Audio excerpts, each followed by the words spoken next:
Амранның ұлы Мұса.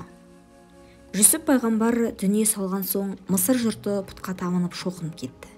Жүсіп әкесіне ат үстінде сәлем бергесін, одан ұрпақ тарамады, ізбасар шықпады.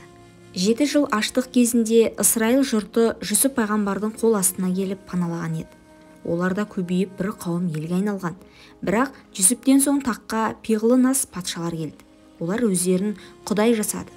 Халықты құл етіп, зәулім сарайлар, төбесі көктіреген үш бұрышты мазарлар, ғибадатханалар салдырды. Бір күні Перғауын жатып түс көрді, түсінде ғажап іс көрді. Ніл дариясы аспанға көтеріліп, халықтың үстіне төгілді. Бәйтүл Мұқаддас жақтан жалындаған от келіп, мұның әскерін өртеп жіберді. Күлі көкке ұшты, аспаннан 2 түп ағаш түсіп, Мысыр халқын мыжғылап өлтірді. Бірақ құлдықта жүрген Исраил жұртына зияны тимеді. Перғауын ұйқыдан шошып оянды. Бақсы тәуіптерді жинап, түсінің жоруын сұрады. Олар: бізге 3 күн мұрсат беріңіз, жұлдызға қарап балашайық деді. Болсын деді Перғауын. Бірақ өзі түсінен шошып 3 күнге дейін ұйықтамады. 3-ші күні бақсылар келді. Олар: мына құлдықта жүрген Исраил жұртында бір бала дүниеге келеді. Ол ержеткен соң сені тақтан төңкереді, жұртын алып жөңкіледі. Туатын бала өз жұртын ел қылады, бай мен кедейді тең қылады. Қызыл теңізден сел тұрады, әскеріңді балыққа жем қылады. Ажалың сол баладан болады деді. Бұл сөзді естігенде Перғауынның беті сұрланып сала берді. Жүрегі шаншып, қолдары қалшылдап кетті. Бақсы дуа кешке жалына қарап: бұдан аман құтылудың жолы бар ма деп сұрады. Бақсылары: бір ғана жолы бар. Биыл дүниеге келетін ысырайлық балаларды жөргегіне тұншықтырып өлтіресің. Сонда ажалдан аман қаласың деді. Патша дереу уәзірлерін шақырып: бүгіннен бастап Исраилда дүниеге келетін сәбилерді бірде-біреуін қалдырмай бауыздаңдар. Жүкті әйелдің қарнын жарыңдар. Жаялықтарын жыртып, бесіктерін өртеңдер деп әмір етті. Жендеттер сол түні үй-үйді аралап жаңа туған сәбиді іздеді. Бұл кезде Амранның әйелі Лауха босанып жатыр еді. Ол суық хабарды естіп қорқып кетті. Дереу ұлын емізді де сандыққа салып дарияға ағызып жіберді. Сүт пісірім уақыттан соң үйге жендеттер басып кірді. Олар әр ақтарып, бер ақтарып, жаңа туған сәби таппады. Ескі жаялықтарды жыртып, бесігін отқа лақтырды. Дарияның суы 2-ге бөлініп, бір бөлігі Перғауынның ордасына кіретін еді. Оның да мынандай себебі болған.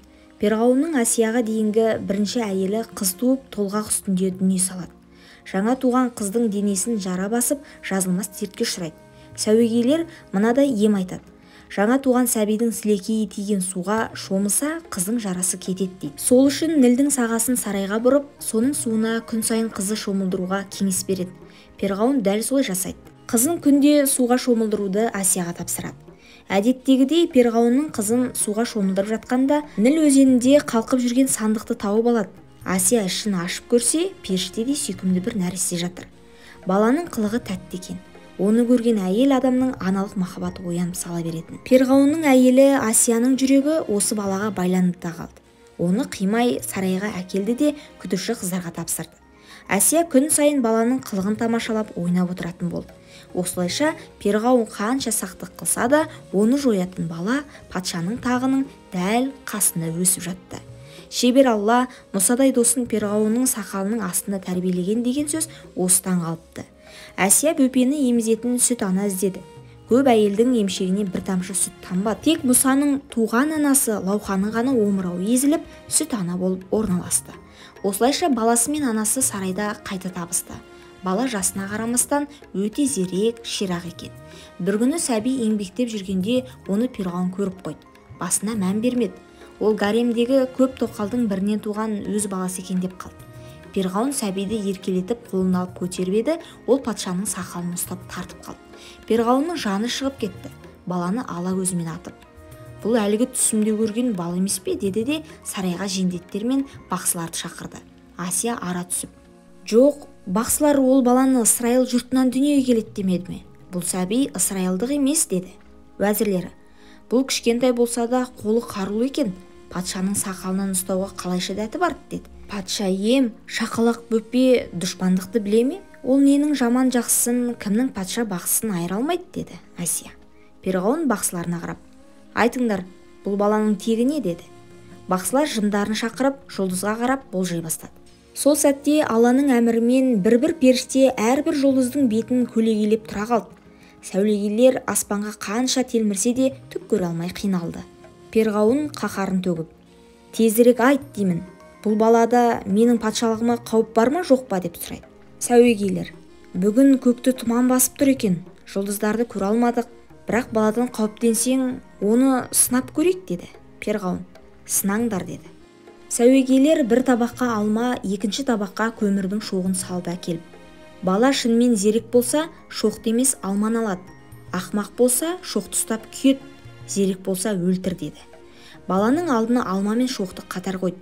Патшадан бастап бәрі іштен тынып бақылап тұрды. Бала алмаға қарай еңбектей жөнелді. Сол сәтте жендеттер қылышын қолына апарды. Сәби алманы алмақ боп қолын соза бергенде Жибрейіл періште ұшып келіп, оның бетінен шапалақпен тартып жіберді. Бала кілт тоқтап, шоқты көсіп алып, аузына салып жіберді. Тілі күйіп, шар ете қалды. Әсия балаға жүгіріп барды.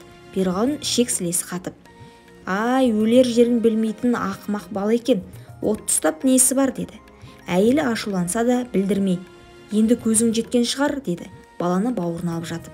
Сәуегей бақсыларды: «Уа патшам, болар бала бесікте жатып байқалады деген, мынауың от пен суда айыра алмас жармес біреу ғой. Ақымақ бас екі аяқтың соры деген, мейлі енді екі аяғына сор боп өсе берсін» десті.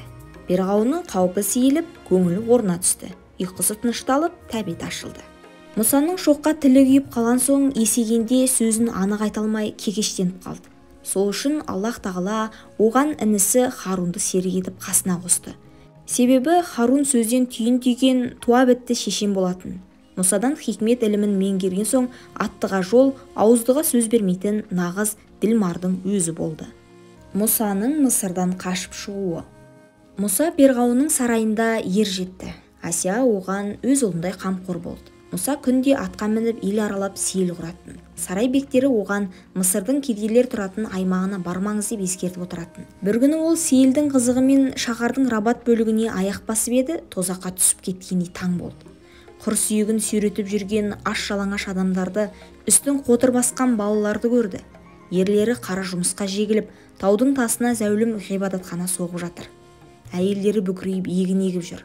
Тұлпарын ойнақтатып келе жатқан бекзат жігітке балалар жармаса кетті. Олар қолын жайып қайыр сұрады. Мұса аттан түсіп, қолында бар тиын-тебенін бөліп берді. Күнде осылай дорбасына нан толтырып кедейлерге таратып жүрді.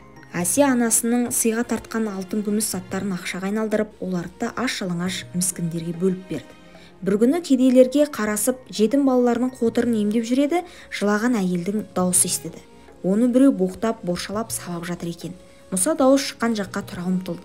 Қараса бір салық жинаушы ақ шашты кемпірдің шашынан тартып тепкілеп жатыр екен. Мұса араша түсіп: «Әй, анаңдай адамды неге ұрып жатырсың?» деді. «Сенің жұмысың болмасын» деді салықшы. «Әй, сен кіммен сөйлесіп тұрғанды білесің бе? Мен патшаның өгей баласымын» деді. Салықшы: «Болсаң қайтейін. Бектердің орны сарайдың іші, кедей-кепшіктердің арасында жүрмес болар.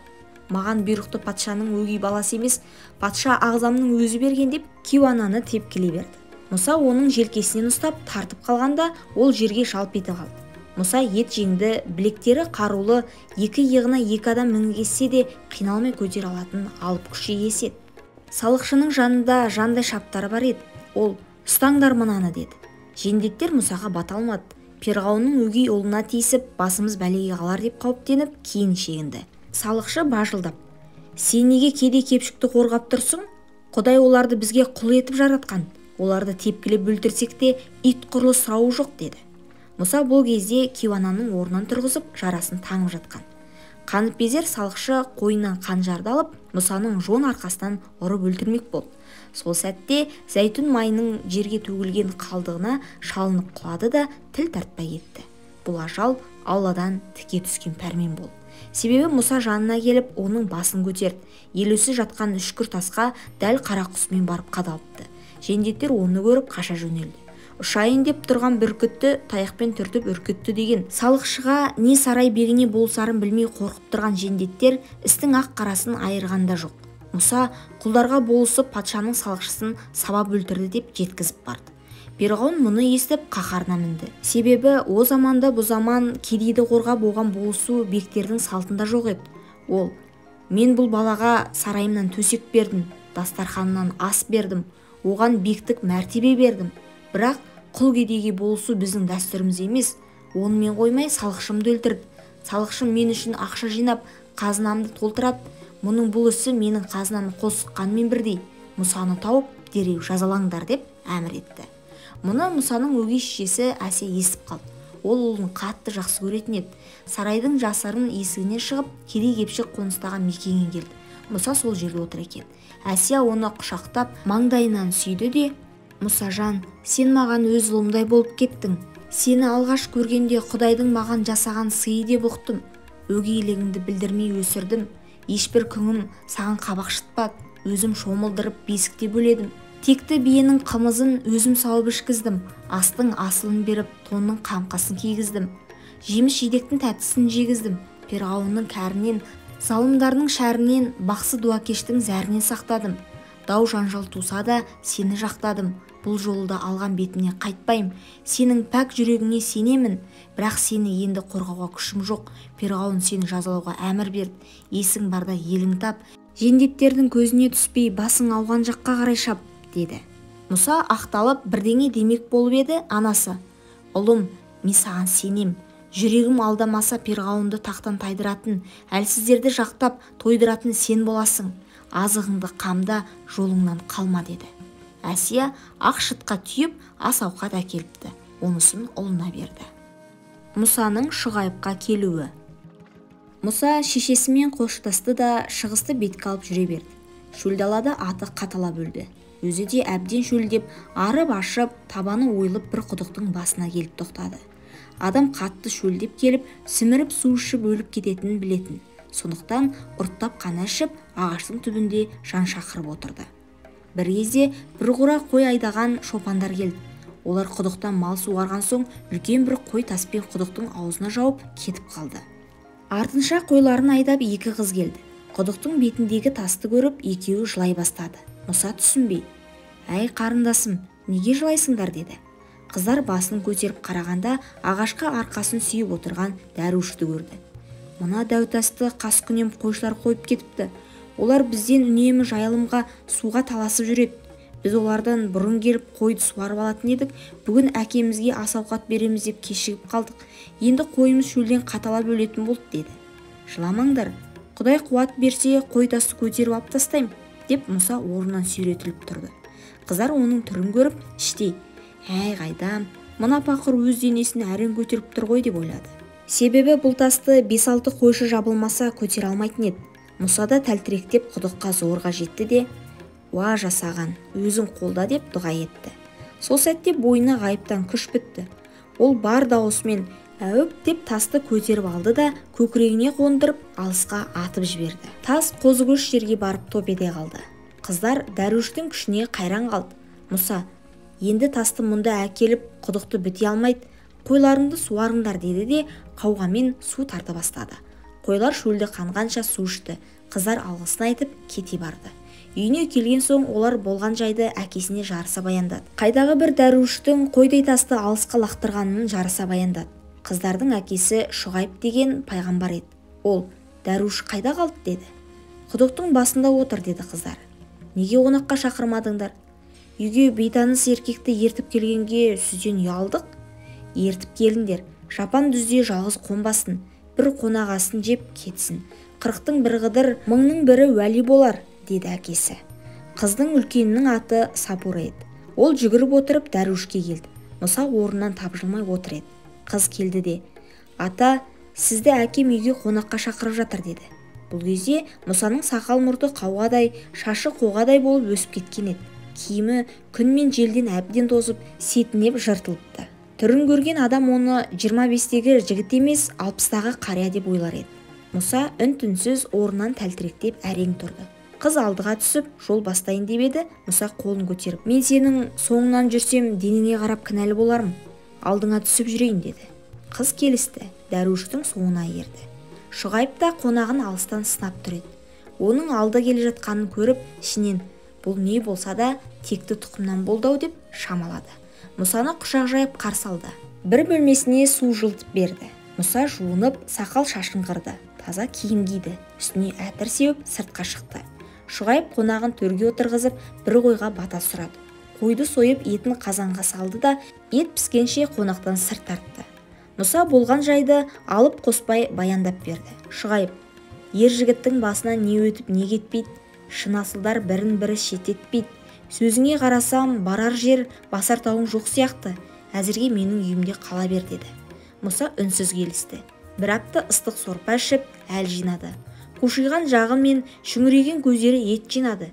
Бүйірі толып, сидиған қол-аяғына бұлшық ет бітті. Толсып тепсе темір үзетін жас жігітке айналып шыға келді. Шұғайыптың үлкен қызы оны алғашында ата деп айтқанына ұялып, көзге түспеуге тырысты. Мұса да оның қымсынып жүргенін байқады. Сапура еліктің лағындай сүйкімді еді, күлімдесе бетіне оймақтай шұңқыр бітетін. Қос жанары құралайдың көзіндей жәудіреп тұратын. Екі бұрымын жел тербегенде құдды бір денесін ұшырып жіберердей нәзік еді. Шай құйғанда сүйріктей саусақтары майысып тұратын. Есіктен шықса арқасын көрсетпейтін. Ізетпен иіліп, артқа қарай жүріп барып шығатын. Құлағындағы сырғасы көлбен қағып билегенде пештің перизатын еске салатын. Қапқара сүмбілдей қастары қарлығаштың қанатындай ойнақшығанда айдай ажарын онан сайын тоғыстып жіберетін. Бір қылығы бір қылығына ұқсамайтын. Бұртиған жанары енесіне еркелеген қозының тәтті қылығын еске салса, шүртиген ерні әппақ ботаның әлпетіне ұқсайтын. Шұғайып Мұсаға: мен қартайдым, малымды бағар ұлым жоқ, басыбайлы құлым жоқ. Әріден соң пайғамбарға құл ұстаған жарамайды деп өзінің мал бағуына жәрдемдесуін сұрайды. Солай уақыт өте келе Мұса Шұғайыпқа мал бағуға көмектеседі, ал Шұғайып оған баспанасымен, ас-ауқатымен жәрдем береді. Күндердің күнінде Мұса Шұғайыптың қызына ғашық болып, екеуі некесін қидырып, сонымен үйленді. Мұса әйелін ертіп Мысырға жолға шықты. Жолда Тұр тауына жақын келіп сол жерде түнемек болды. Сапураны лашыққа жайғастырып отын іздеді. Бұл кезде жұбайының толғағы жетіп қиналып жатқан еді. Ол отын іздеп тауға жақындай түсті. Кенет ғайыптан: кебісіңді шеш деген дауыс естілді. Мұса түсінбей жан-жағына қарап таң-тамаша болды. Әлгі дауыс тағы үн қатып: сен киелі жерді басып тұрсың, кебісіңді шеш деді. Мұса жалма-жан кебісін шеше бастады. Оның кебісі есектің терісінен тігілген еді. Сондықтан Алла киелі жерді басқызбады. Бұл кім деп сұрады Мұса үрейленіп. Мен жоқтан бар қылған, топырақты елеп тән қылған, оған үрлеп жан салған құдіретті жаратушымын деді. Мұса әу бастан бір жаратушының бар екеніне иман келтіретін. Бірақ тікелей тілдесемін деп ойламады. Ол қара жерге түсіп, қорқыныштан қалтырап тұрды. Сөйлейін десе тілі байланып қалғанда күйге түсті. Әй Мұса, сені елші етіп таңдадық. Мысырға бар да менің бар және бір екенімді айт деді. Мұса әрең тілге келіп: уа Аллам, менің тілім кекеш, айтып жеткізе алмайым деді. Мұсаның тілі 3 жаста шоққа күйіп содан кекеш болып қалған еді. Қам жеме Мұса, құдіретіңмен ағаң Харунның да жүрек көзін ашам, сенің орнына сол сөйлейді деді. Сосын: аса таяғыңды жерге таста деп бұйырды. Мұса аса таяғын жерге тастап еді, ол жыланға айналды. Мұса қорқып кетіп қаша жөнелді. Құлағына: әй Мұса, сен өзіңнің жаратушы иеңнен қорқып тұрсың ба деген үн естілді. Мұса жерге етпетімен жата қалып, басын қолмен бүркей түсті. Тұр орныңнан, қорықпа деді Жаппар хақ. Мұса орнынан тұрып аса таяғына қарады. Ол жылан болып ирелеңдеп жатыр екен. Мұса көзін ашып жұмып, түс пен өңнің арасын айыра алмай тұрды. Жыланның құйрығынан ұста деді Алла. Мұса қорқа соқтап жыланның құйрығынан ұстап еді, ол қайтадан аса таяққа айналды. Енді қолыңды қолтығыңа тық деп бұйырды. Мұса қолын қолтығына апарып еді, саусағы білегіне дейін жарқырап жанды. Сол кезде ғана оның жүрегіндегі үрей жоғалып, иманы күшейе түсті. Бойына батырлық бітті. Енді Мысырға бар да Перғауынға насихат айт. Қатты сөйлеме. Ол сені бағып қағып өсірді. Әкеңдей әлпештеді. Сол ақысы үшін оған 3 нығметті тарту етем. Біріншісі жас жігіт қалпына келдірем.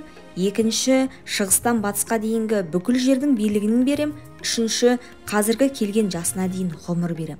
Мені бар деп танысын деп әмір етті. Мұса Тұр тауынан түсті. Жерден отын жинап лашығына таяды. Бұл кезде жан-жары Сапура қатты толғатып жатыр еді. Кенет итінің арсылдаған үні естілді. Қой маңырады. Мұса сыртқа шығып қараса, алыстан көздері жанып қасқырлар келе жатыр. Иті қарсы ұмтылып айқасқа сақадай сай тұр екен. Мұса шақпақ тасты бір-біріне ұрып жақпақ болды, бірақ ұшқын шықпады.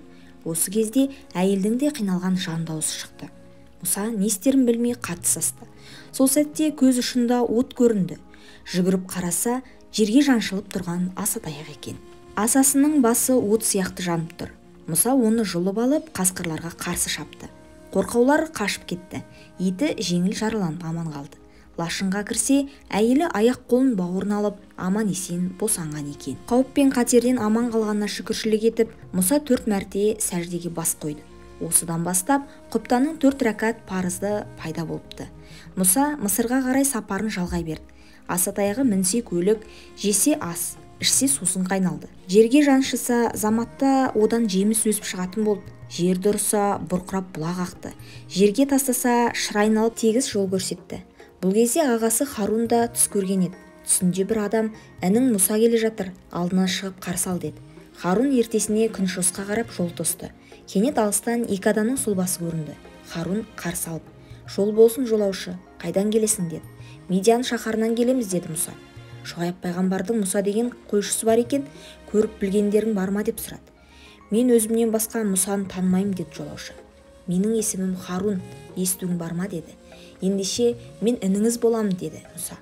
Ағалы іні екеуі сол жерде табысты. Харун өмірінде інісін көрмеген еді. Шешесі Мұсаға қауіп төнеді деп оның тірі екенін жан баласына айтпаған. Сапура қайнағасына еліп сәлем етті. Харун оның маңдайынан сүйді. Сосын інісі мен келінін ертіп үйіне келді. Мұса әкесі Ымран, шешесі Лаухамен көрісіп көзайым болды. Ертесіне ағасы екеуі Перғауынның сарайына бармақ боп келісті. Мұса мен Перғауын. Перғауынның сарайы 40 қамалдан тұратын. Әр қамалды 40 жасауыл күзететін. Олар Мұса мен Харунды кіргізбей қойды. Мұса Асатаяғын сермеп еді, одан жалындап от шықты. Күзетшілер кейін шегінді. Мұса мен Харун Перғауынның ордасына кірді. Перғауын Мұсаны танып: "Әй балам, мен сені қанаттыға қақтырмай, тұмсықтыға шоқтырмай өсіріп едім. Менің салықшымды өлтіріп қашып кеткенің не?" деді.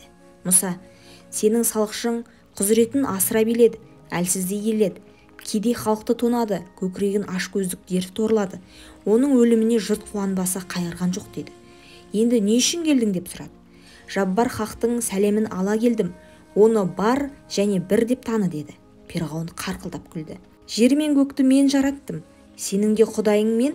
Мысырдағы барша халық менің құлым.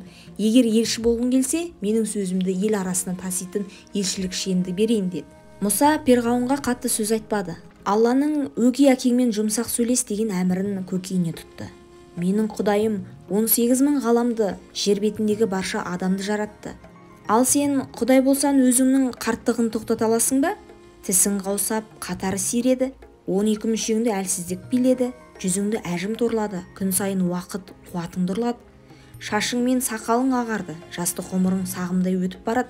Қарттықты тоқтататын құдіретке кедейсің. Осы сұраққа не дейсің?" деді. Перғауын сөзден тосылды.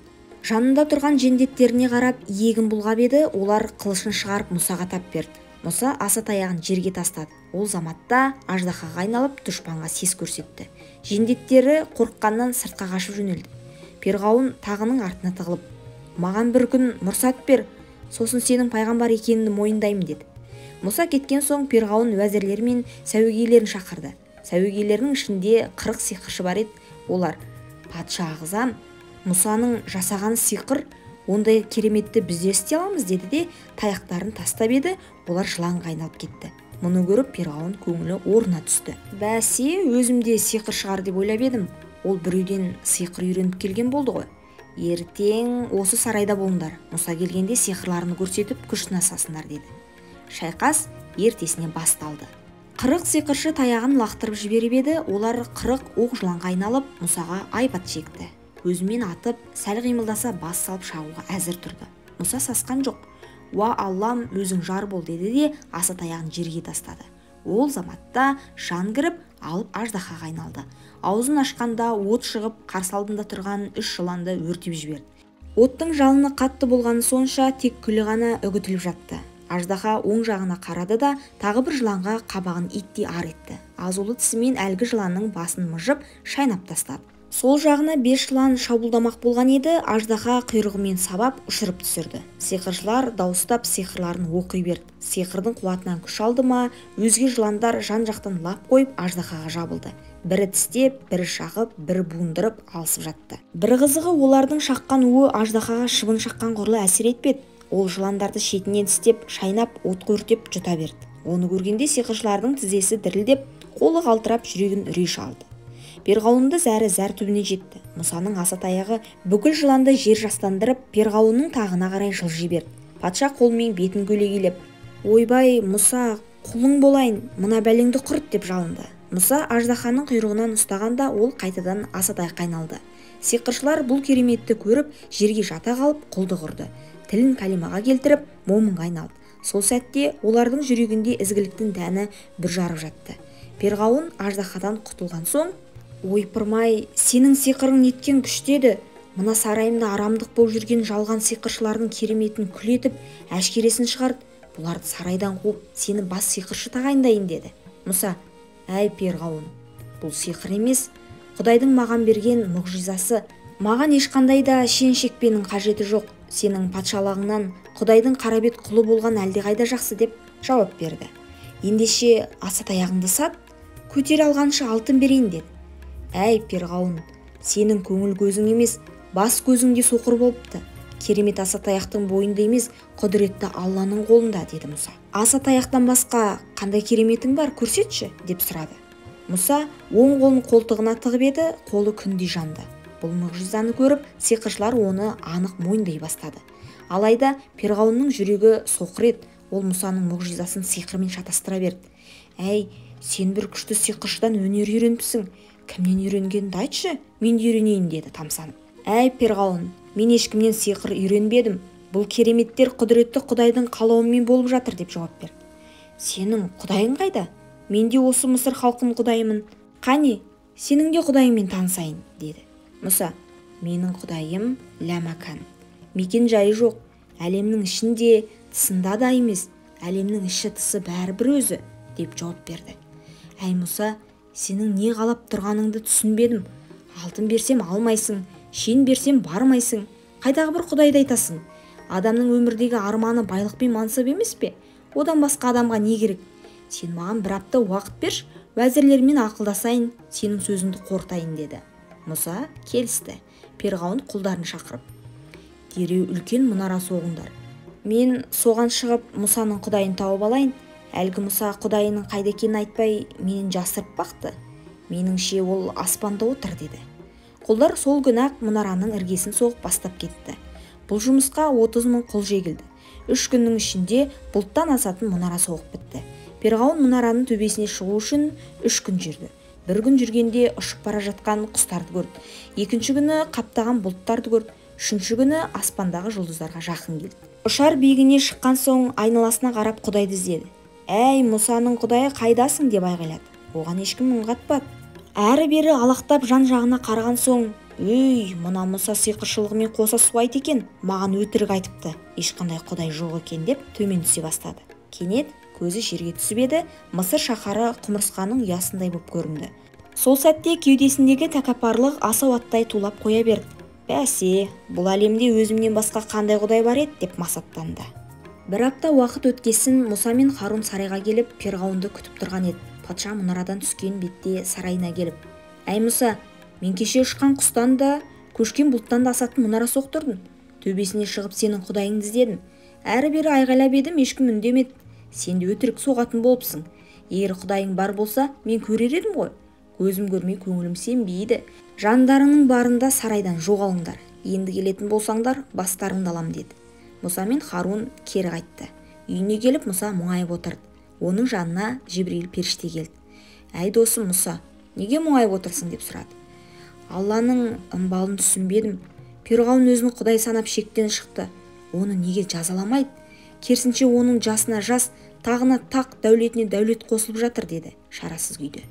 «Әй Мұса, Перғауын дінсіз, кәпір болса да, оның Алла сүйер мынадай қасиеттері бар» деді. «Ол қандай қасиет?» деді Мұса жалт қарап. «Бірінші қасиеті, ол жомарт еді. Кімне сұраса да қолын қақпайды. Құр қол барған адамға алтын ұстатады, жаяу барған адамға ат мінгізеді, атпен барған адамға бір үйір жылқы береді. Жомарттық Құдайға ұнайтын ең ұлы қасиеттердің бірі. Перғауынның екінші қасиеті, көп ұйықтамайтын. Құдай сүйген үшінші қасиеті, әділет. Кім қылмыс жасаса, тіпті баласы болса да жазалайтын, бұра тартпайтын, біреудің ақысын жемейтін. 4-ші қасиеті таза жүретін. Сақалын тарап, денесіндегі артық қыл-қыбырын жұлып, шашын түзеп ұстайтын. Қол астындағы жұрттан да соны талап ететін. 5-ші қасиеті ел ішін көп аралайтын. Бұқараның хал жағдайын үнемі біліп жүретін. Бірақ Құдай сүймес және бір 6 қасиеті бар деді. Ол қасиеттер қайсы? Біріншісі тәкаппар. Тәкаппарлық Құдайды ұмыттыратын мінез. Екіншісі көп сөйлейтін. Мылжың сөз жүректі қарайтып, көңілін көріс оқыр етеді. Үшіншісі құл ұстайды. Адамның еркіндігін тұсайды. Еркіндік Құдайдың адамға берген ең ұлы қасиет еді. Соған қол сұқты. 4-шісі мақтаншақ еді. Мақтаншақ мінез адамның өз айыбын көрсетпейді. 5-шісі қорқақ еді. Қорқақтық адамның жаман мінездерінің ішіндегі ең сұрқиясы. Жасық мінез ақиқатты дәл танитын кезде тайып шығады. 6-шісі надан еді. Осы надан мінезі шайтанның ілмегіне айналды. Себебі іблістің ең жақсы көретін нәрсесі надандық деді. Мұса, енді не амал етейін деді. Бағзы бір заманда Жүсіп пайғамбар Мысырдың тағына отырған кезде Ысқақтың қауымы Нілдің жағасына келіп жайғасқан еді. Перғауын олардың бәрін басыбайлы құл етті. Соларды Кенған жеріне алып қайт деді. Не үшін? Оларға Жүсіп пайғамбар дұға еткен. Ол таққа Перғауын сияқты залым патшалардың отыратын білді. Залым патша Құдаймен ұстаспай тұрмайды. Оларға әмәнді жаратқанның жазасы келеді. Сол жазасы жеткен кезде бір заманда мені сағалап келген мына ел жұрт Алланың апатына қалмасын деп еді. Дұғасы қабыл болды. Ұзамай Перғауынның басына жасағанның бәлесі жауды. Бейбіт елді соңынан ертіп Кенғанға көш деді. Ертесіне Мұса мен Харун Перғауынның сарайына келді. Патша оларды көріп, тағы да құдайларың туралы айтайын деп келдіңдер ме, әлде менің дәргейіме бас ұрасыңдар ма деді. Мұса, менің елден кеткенімді қалайсың ба деді. Иә, не сұрасаң соны берейін. Тек сиқырлы таяғыңды ал да келген жағыңа кет деді. Ендеше маған Жүсіп пайғамбардың ел жұртын бер, өзімен бірге әкетем деді. Оны естігенде Перғауынды шайтан түрткендей болды. Орнынан атып тұрды. Теке сақалы қоқан-қоқан етіп, «Әй, сен не деп танып тұрсың? Ол менің құлдарым, бермеймін» деді. Не сұрасаң соны ал деп едің ғой. Перғауын сөзден тосылды. Ашуға булығып, «Кет, жоғал, бермеймін» деді. Аузынан түкірігі шашырап. «Берсең қолыңнан, бермесе жолыңнан. Өз еркіңмен босатқанша еліңе Алланың апаты тоқтамайды» деді де Мұса мен Харун сарайдан шығып кетті. Арада 3 күн өткенде Мысырда аштық басталды. Ел қанша тамақ жесе де тоймайтын дертке шалдықты. Перғауын күніне 7000 сиыр, 70.000 қой сойды. Халық сонда да тоймады. Ашқарақ мешкейлері бірінші қырылды. Арада тағы 3 күн өткенде аспаннан шегіртке жауды.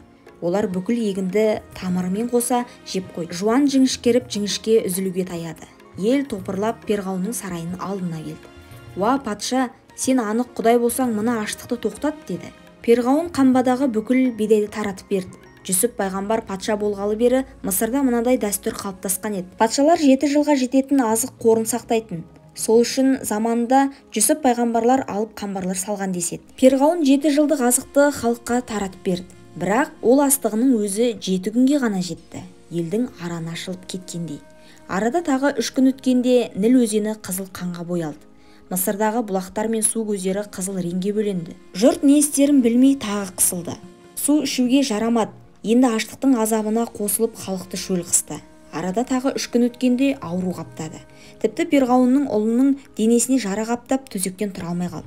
Жұрт тағы да Перғауынның сарайының алдына жиналып көмек сұрады. Перғауынның Құдай екені рас болса, ауруды емдеп суды тазалап жерден егін шығарсын деді. Патша тығырыққа тірелді. Бір шабарманын Мұсаға жөнелтіп, қалаған адамын ертіп кетсін. Бірақ бір шартым бар.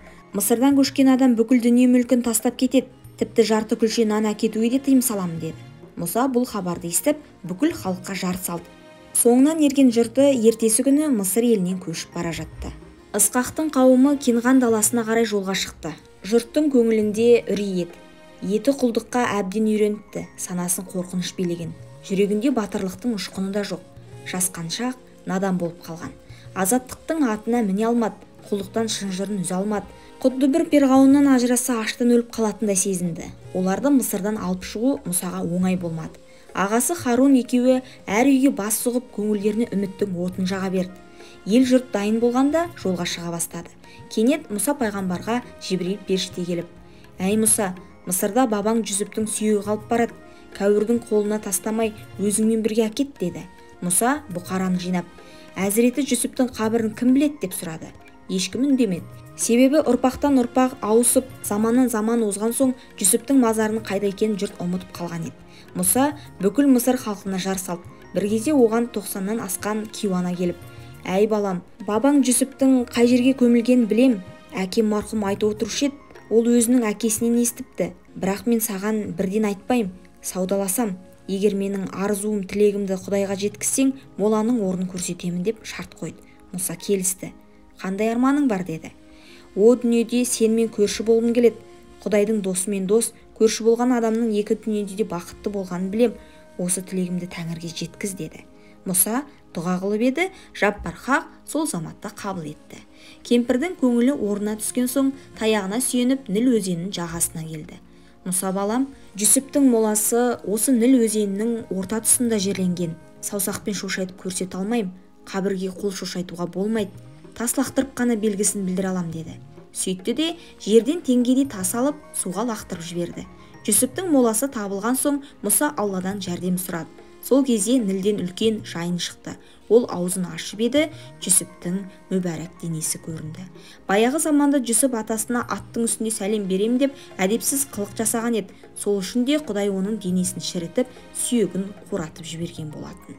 Әсілі пайғамбарға тән қасиеттің бірі денесінің шірімей аман сақталуы. Мұса пайғамбар қабірін әкеткен кезде Құдайдың құдіретімен топырақтан сүйек пайда болып, сүйектен ет, еттен тері пайда болып, Жүсіптің денесі қайта қалпына келді деседі.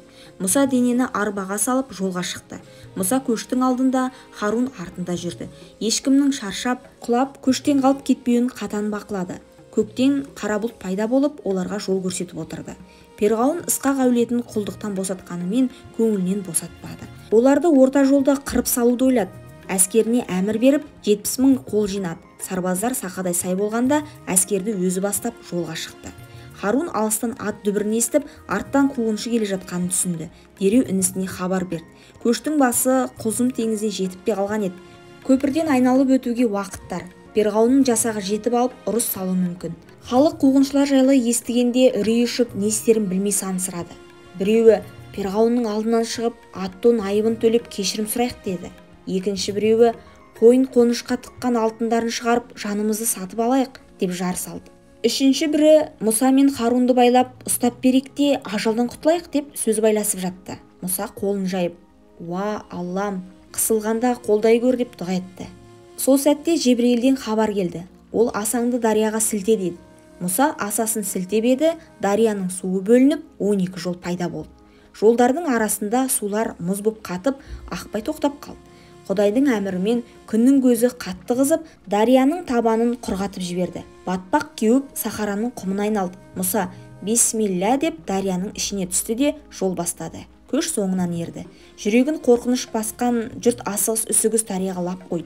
Ерлері әйеліне, әйелі баласына қарамай арғы бетке қаша жөнелді. Дариядан ең соңғы болып Харун өтті. Ол дарияның ортасына жақындағанда Перғауынның қалың әскерде дарияға ат тұмсығын тіреген еді.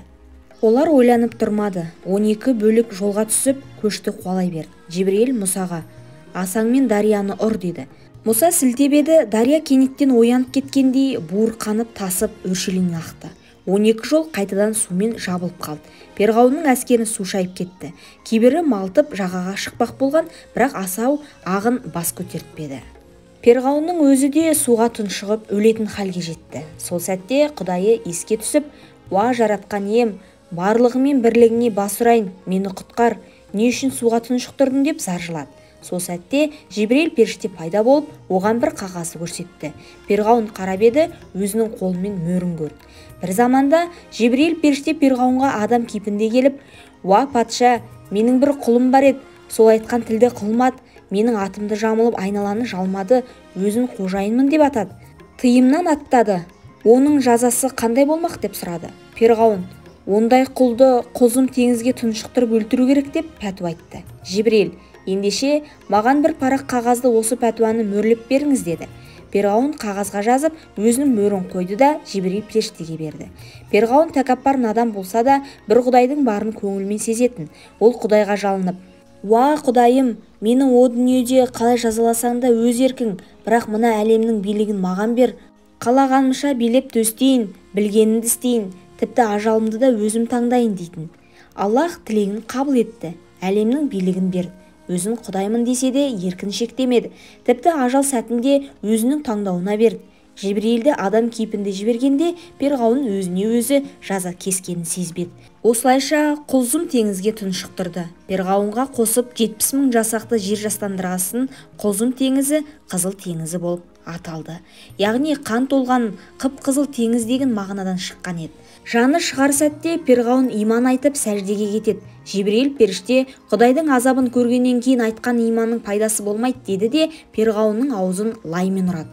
Жебірейіл періште Құдайдың дәргейіне қайта барғанда Жаббар хақ: «Әй Жебірейіл, перғауын иман айтқанда неге тыңдамадың? Менің жомарттығымды ұмыттың ба?» деді. Періште асылық еткенін түсініп тәубе етті. Адам атадан Мұсаның заманына дейін бір адам суға батып кетсе, дария ол адамды түбіне тартып кетіп денесін көрсетпейтін. Туыстары мәйітін іздеп қиналушы еді. Мұсадан соң Құдайға дария әмір беріп, перғауынның әскерін денесін судың бетіне шығар. Менің достарыммен тірескен адамның не күйге ұшырайтынын жұрт көрсін, тәлім алсын деді. Дария суға тұншығып, ғарық болған әскердің денесін судың бетіне шығарып тастады. Мысыр жұрты олардың мәйітін көріп тәубесіне келіп жатты. Осы оқиғадан соң суға тұншығып өлген адамның денесі тереңге батпай, судың бетінде қалқып жүретін болыпты. Құрметті тыңдарман, қазақ тілді арнаның дамуына үлес қосу үшін арнамызға жазылып, өз пікіріңізді қалдыра кетіңіз. Жазбаны оқыған Қорлан Нұрғалиқызы. Келесі кездескенше.